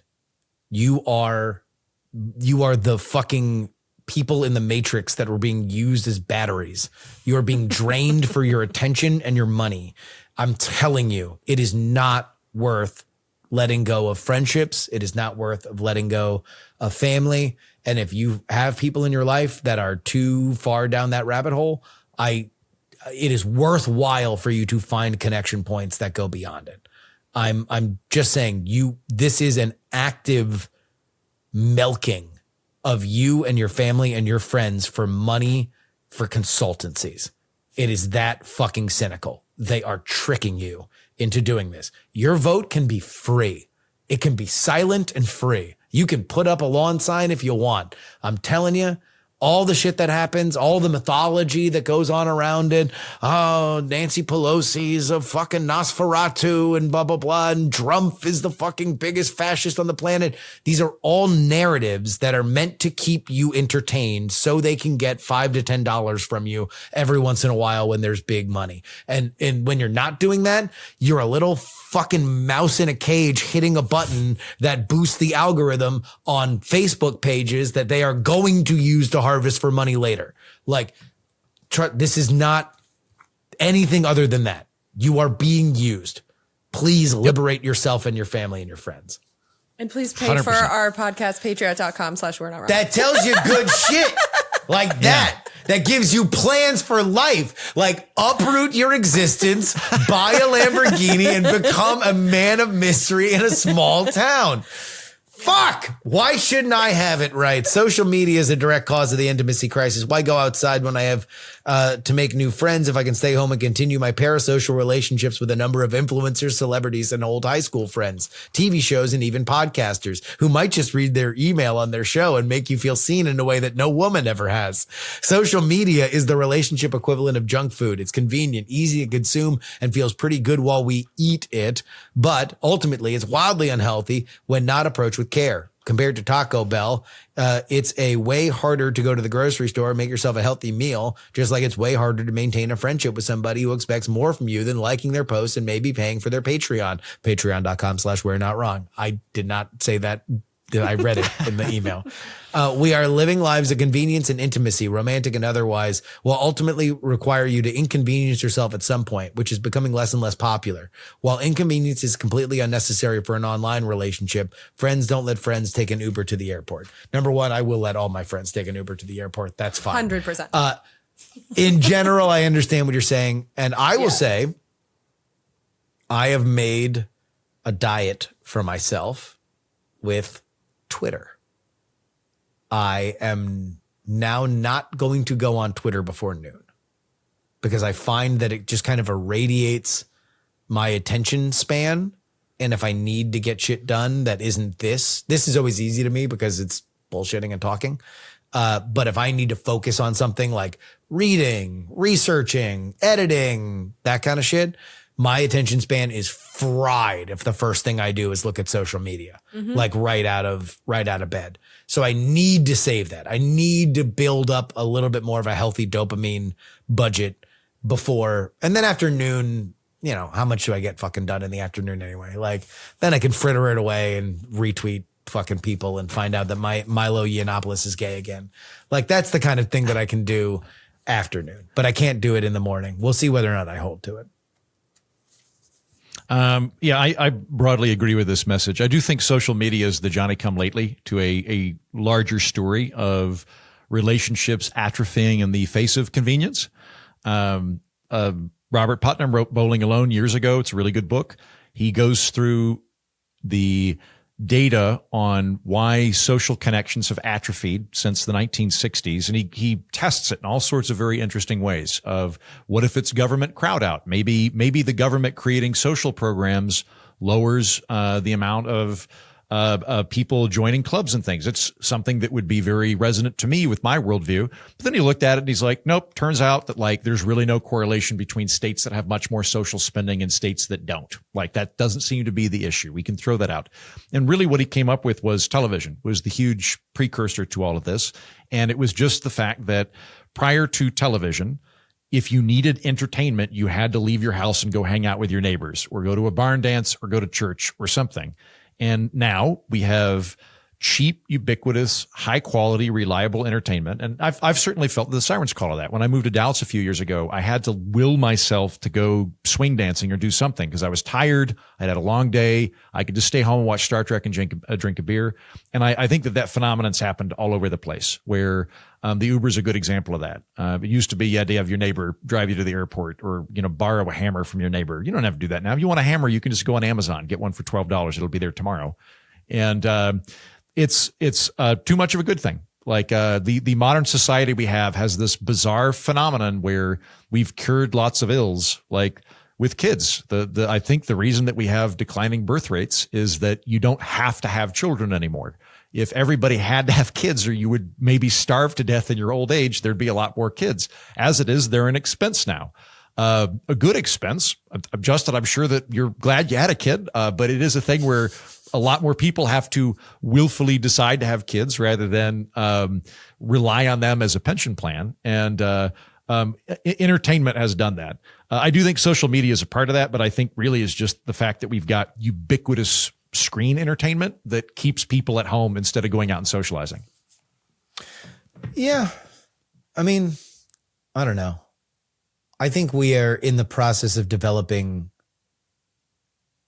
new disciplines. Yeah. I think that the existence of it is what it is. It's a natural phenomenon. What we are lacking is discipline to understand when it's good and when it's bad. Because I'll tell you this, everything you've explained, it has brought me more people that I love in my life. I worry more for my friends. I worry more for my coworkers. I have more relationships than I would have if I was, just in without all these digital tendrils. But I don't know. Yeah, and for the good, I don't want to turn back the clock. Like, it's not that I think that these technologies are evil or we should get rid of them. It's rather we have to adapt to them. And a lot of the time we're caught flat-foot. Yeah. Like in my book, I talk about how I think we're living in a time most similar to the invention of the printing press.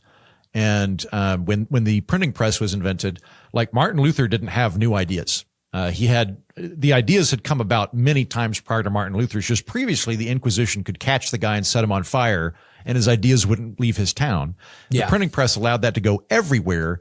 And for 300 years, Europe went, well, there's no longer one gatekeeper on ideas. I guess we murder each other with cannons and swords and fire to determine who is the blasphemer and who's real. And then after about 300 years, they finally went, or we could just all figure out our own shit, and you be Catholic and we'll be Protestant, and it doesn't really matter. It took a while to figure that out, but we finally got there. And I think that we will do the same thing with social media, with screens and all of that. We will slowly go, these are good things, but I do need to, I'm getting a lot of vitamin K. I also need to get vitamin D. And I'm going to go, I need to rebalance this portfolio. Here he goes talking about getting that vitamin D. That D, you and I went to the same place. Getting the gays all riled up. We're Not Wrong is a production of Dog and Pony Show Audio. Our editor is Will Saddleberg. On politics this week. Julie Grace Brufke has a brand new website called Sources Say. The goal, DC gossip, the likes of which you have never heard before. A great idea. I think she's going to knock it out of the park. She is on the episode Wednesday. On Friday, we have Andy Beach talking about the AI national framework that was rolled out by the administration last week. He's not a fan, and we talk through it.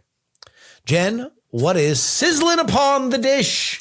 So episode 334 is about ICE. We have a whistleblower who testified to, well, the Democrats in Congress, because the Republicans don't want to hear it. But I think it's one of the most important episodes that I've done in the 119th Congress. This episode, you not only hear from the trainer, but you also hear about the judicial warrants. You heard us kind of talk about it today, judicial warrants versus administrative warrants. But this episode really explains the difference. And I think you'll better understand why judicial warrants are such a sticking point in this whole shutdown situation if you listen to that episode. So again, episode 334. Sometimes I'm just kind of like, oh, you can listen to Congressional Dish or not. Like, I really think you should listen to this one. Heaton? I went to prison. What? You're out Yeah, so I went soon. to prison. I'm out so soon. I'm doing a theme week. I do these 2-3 times a year, and this week is prison week. So several months ago, I got invited first to attend a National Prison Debate League debate, and got to know the director of operations for that. And he invited me up to Maine to do this. And it finally turned into me spending a day at the Maine Corrections Center and hanging out with residents, that is to say inmates, corrections officers. Like I went and had lunch at the cafeteria and just hung out with a dude that's going to be there for a few years.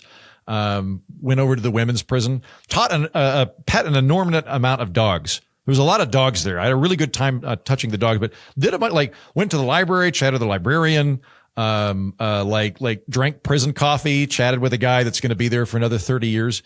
And I've turned this into a whole week of content. So, day one, Heaton Goes to Prison is the broad overview of going through intake, what it's like, what the housing situation is like, talking to people that have been there for a while. Day two, we go a little bit more on how Maine is different than the rest of the country. If you care about criminal justice reform, and this is one of my things, Maine is the flagship of American reform in this regard. Maine has very consciously and deliberately decided that they're going to orient their prison system around rehabilitation rather than punishment. And I, having now gone there and having spoken directly to these people and hung out and watched them interact with inmates, it's 100% true.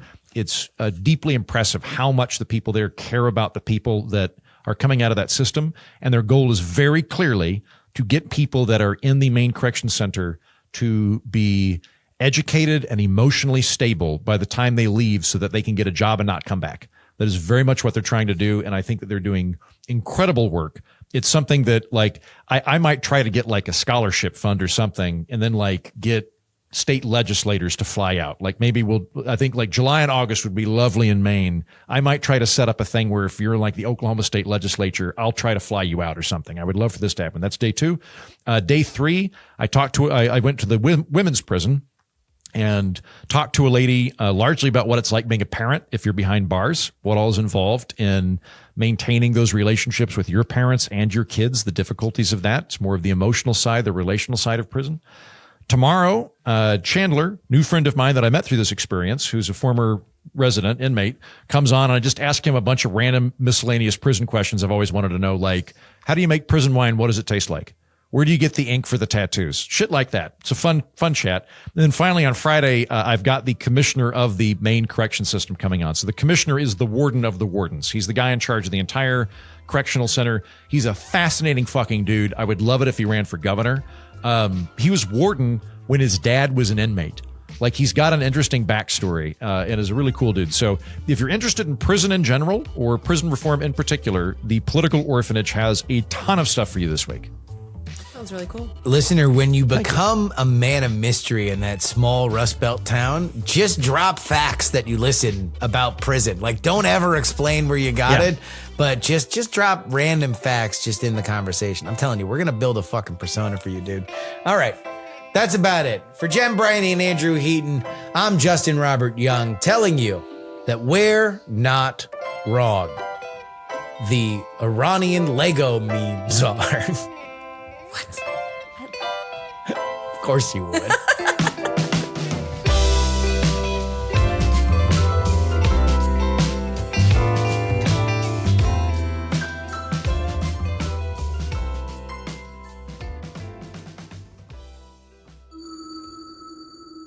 Dog and Pony Show audio.